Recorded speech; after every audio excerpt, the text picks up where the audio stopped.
Welcome back to Cannabis Coast to Coast News. I'm Jimmy Young. This is the B Block, or second section of our weekly roundup of cannabis news in the ongoing fight for normalization of the plant medicine that we call cannabis sativa.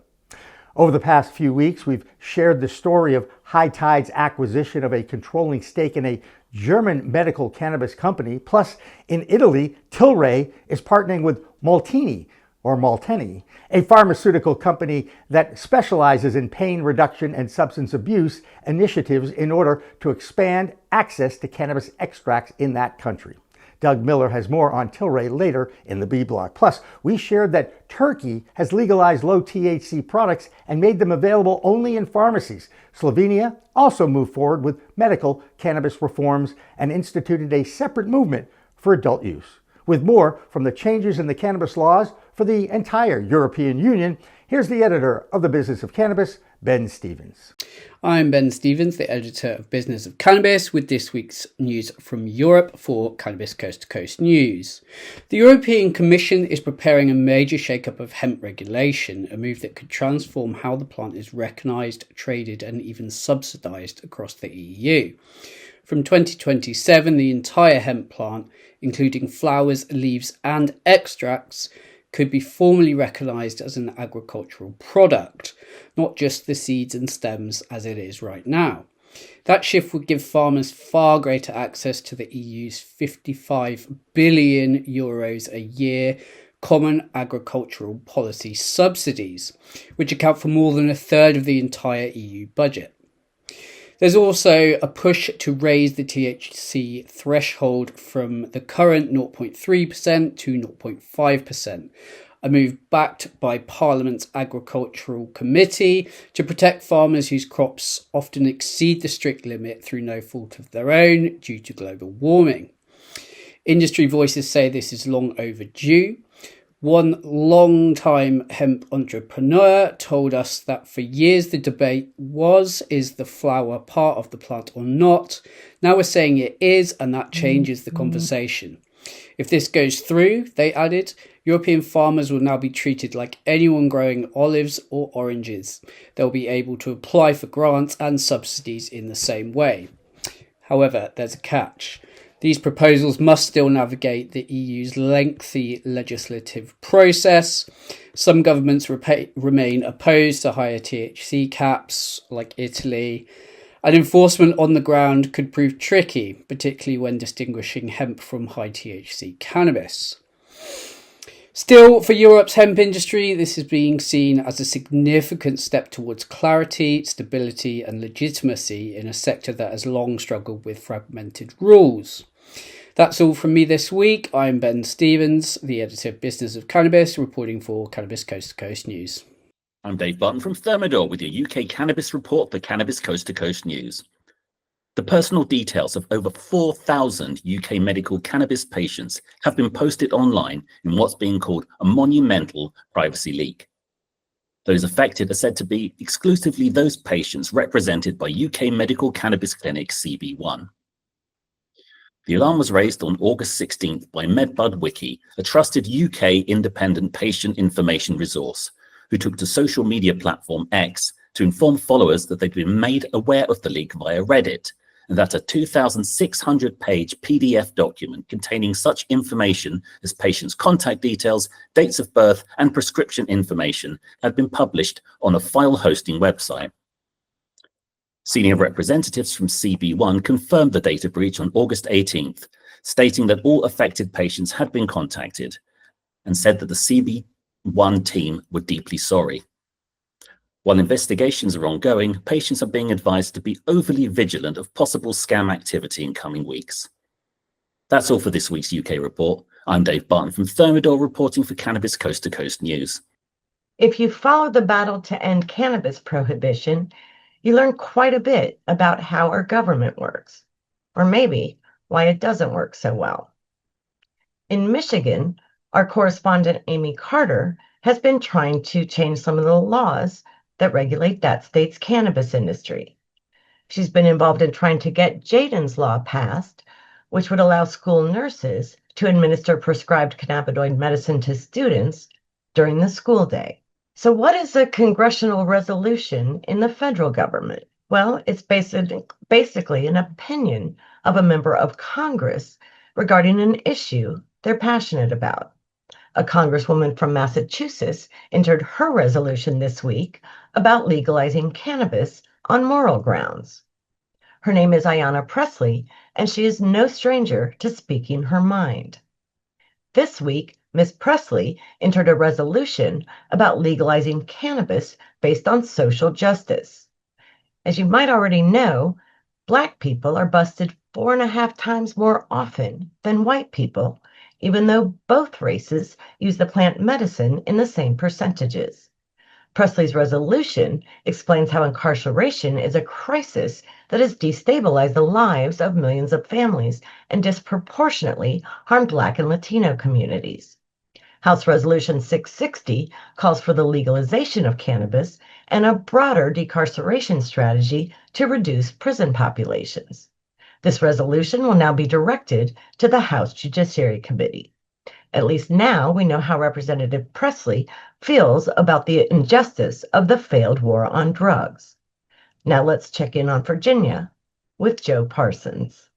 I'm Joe Parsons with the Virginia Cannabis Connection by Higher Education's Coffee Talk, sponsored by 97.5 3WB and reporting for Cannabis Coast to Coast News.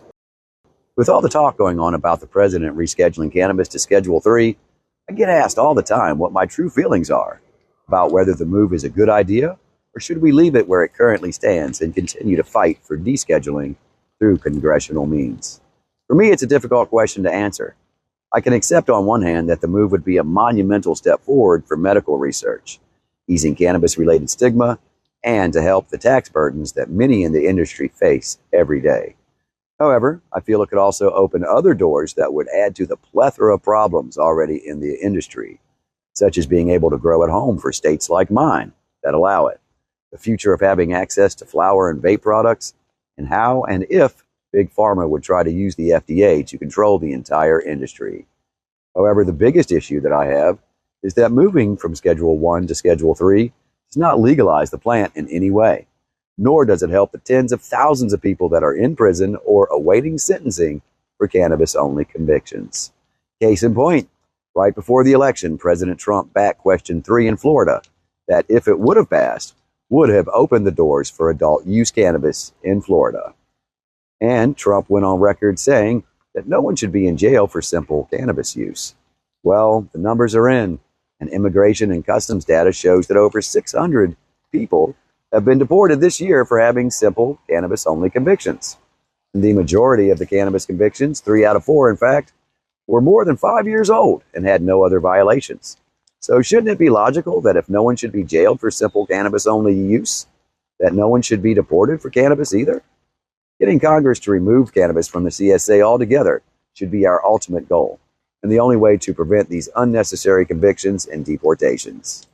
The only true path to justice is to put the plant on the same level as alcohol and tobacco.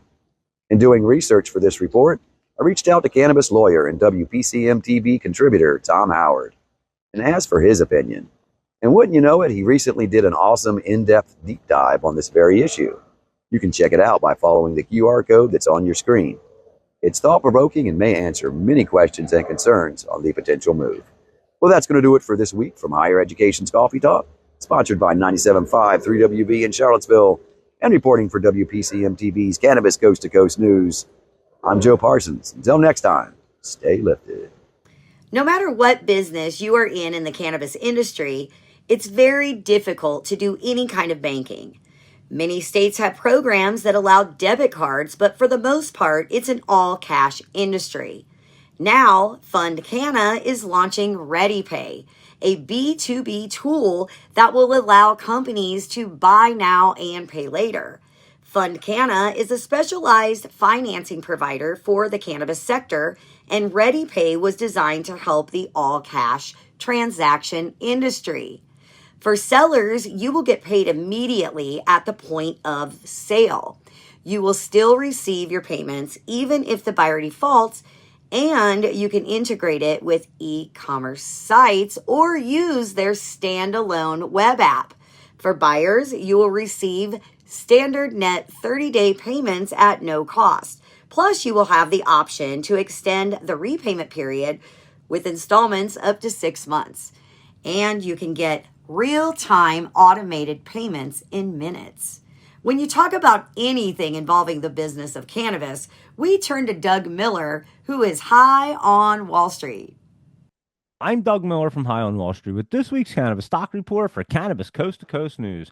Tilray brand's ticker TLRY has been on fire lately, rallying over 133% in just 3 months after hitting a 52-week low of 35 cents.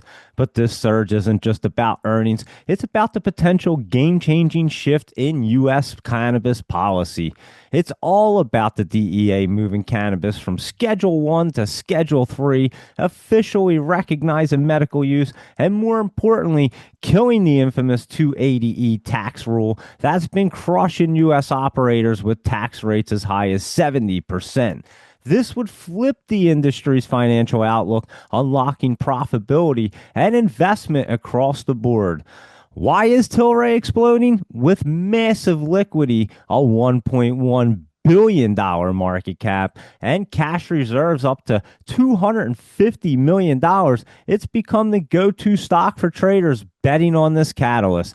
Add in a 17% short interest, and the setup is perfect for volatility and maybe even a short squeeze. Insiders like CEO Irwin Simon are buying up shares, showing they believe it isn't just hype, it's a turning point. Tilray's become the barometer for cannabis reform, and Wall Street is watching every move the DEA makes. So let's see what the stock chart looks like. It's trading around $1.15, and it's curling up and looking good. So watch for any dips because they're going to be great opportunities. So be sure to trade smart and lock in those profits. And that's this week's Cannabis Stock Report. Reporting for Cannabis Coast to Coast News, I'm Doug Miller. A significant legal decision this week is making waves for medical cannabis patients, and the powerful gun lobby is paying close attention. The Fifth Circuit Court of Appeals, which covers Mississippi, Louisiana, and Texas, ruled that people can't be denied their Second Amendment right to own firearms just because they use medical cannabis. This decision, driven by extensive advocacy from NORML, finds that taking away gun rights solely for medical cannabis use runs counter to the nation's history and tradition of firearm regulation. In a region where support for gun rights is especially strong, this ruling could have far-reaching effects as both cannabis laws and gun policy continue to evolve. Now let's check in with another southern state, Alabama, where Jennifer Boozer Stewart has the latest. I'm Jennifer Boozer Stewart, reporting from Alabama for Cannabis Coast to Coast News. The Alabama Alcoholic Beverage Control Board, who is set to oversee the rules in HB 445 for the hemp industry in Alabama, has now released their new rules and regulations. And boy, did they muddy the waters even worse. One of the two things that's most glaring is that they're adding the requirement that THC beverages have a child-proof cap on them for safety.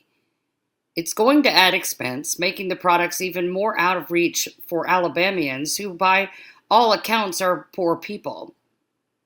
If pull tabs are good enough for the alcohol industry, why the extra measures for hemp? Also, in the language about the smokable product ban, which clearly stated as hemp cigarettes, pre-rolls, cigars, and raw plant matter in HB 445, now includes the words anything heated, whether by a flame or battery or other device that creates smoke or a vapor. Now, HB 445 did not include any language whatsoever about the banning or restriction of vapor products. And yet the rules and regulations coming out now are trying to work that in. It's a massive amount of government overreach in an already messed up bill that has devastated hundreds of businesses around the state, including mine, and thousands of Alabamians' access, while also creating a Class C felony for possession of smokable hemp. 2 people in Alabama have already been arrested, and the maximum sentence is 10 years. Possession of fentanyl, again, is a Class D felony, and possession of illegal cannabis from the street is still a misdemeanor. We'll have more from this. There's a 45-day public comment period. You can leave a public comment at legal@abc.alabama.gov and let the ABC board know that this is not okay for Alabamians. We are continuing to pursue legislation, and we are continuing to pursue litigation as we fight these rules and regulations that have been laid out for us here. You can find out more information by listening to Sweet Home Cannabama every Monday night on FM Talk 106.5, www.fmtalk1065.com, or our Sweet Home Cannabama YouTube page. Reporting from Alabama, I'm Jennifer Boozer Stewart for Cannabis Coast to Coast News. It was a big week in Minnesota for our new correspondent, Alysha Bellamy. She's affiliated with the Minnesota College of Cannabis, which got a grant this week, and Alysha has some of the details. I'm Alysha Bellamy for Cannabis Coast to Coast News. This is your Minnesota edition, and my heart is just so full of joy for the week that we've had. The Minnesota Cannabis College is something that I've talked about for the last few broadcastings, and we have a podcast called Northern Lights. This week is about the Minnesota Cannabis College. We got to interview Jesse the Body Ventura, along with the first non-tribal dispensary, Lucky Strains. We also have had our minds blown by receiving the Can Train grant, which allows us to give education to many members of our disenfranchised community a leg up in cannabis. Green Equity Summit is something else that we did this week, where we had such an amazing time, so many good connections, and so much hope for the future. And I just cannot wait to see what else happens. We've also got the third place for Green State People's Choice Awards. That was also Minnesota Cannabis College with our Northern Lights podcast. We got third in the nation. So everything's looking really great. And thank you so much to everybody that has been a part of our success. That's all for the Minnesota Report. I'm Alysha Bellamy, reporting for Cannabis Coast to Coast News. The Second Amendment of the Constitution focuses on the right to bear arms. But since 1968, if you are a registered medical cannabis patient, you've been banned from buying or owning a gun. A decision in the 11th Circuit Court of Appeals in Georgia this week has now wiped that out.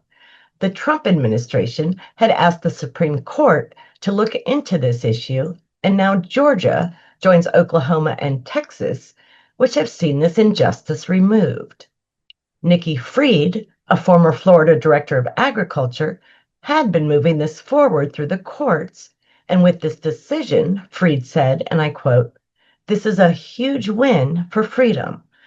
No medical cannabis patient should have to choose between their rights to their medicine or their right to bear arms," end quote.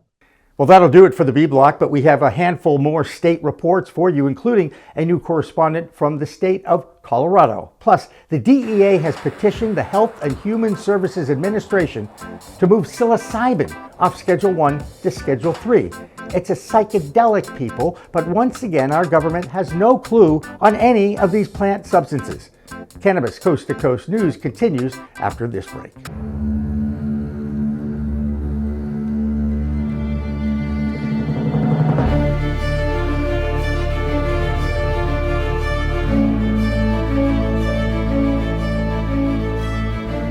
What if we're right?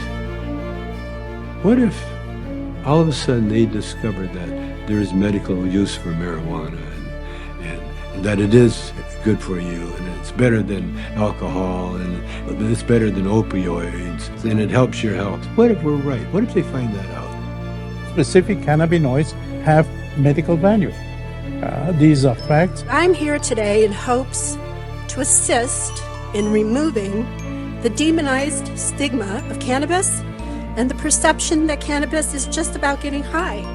The true base of this plant has to be known. I don't think anybody should ever go to jail for cannabis. It's a medicine, and everybody should have access to it. This is something which, at the very, very least, is the key to alleviating suffering and extending life for millions of human beings. Right? For returning some kind of balance to our society, and quite possibly of restoring our planet's natural balance as well.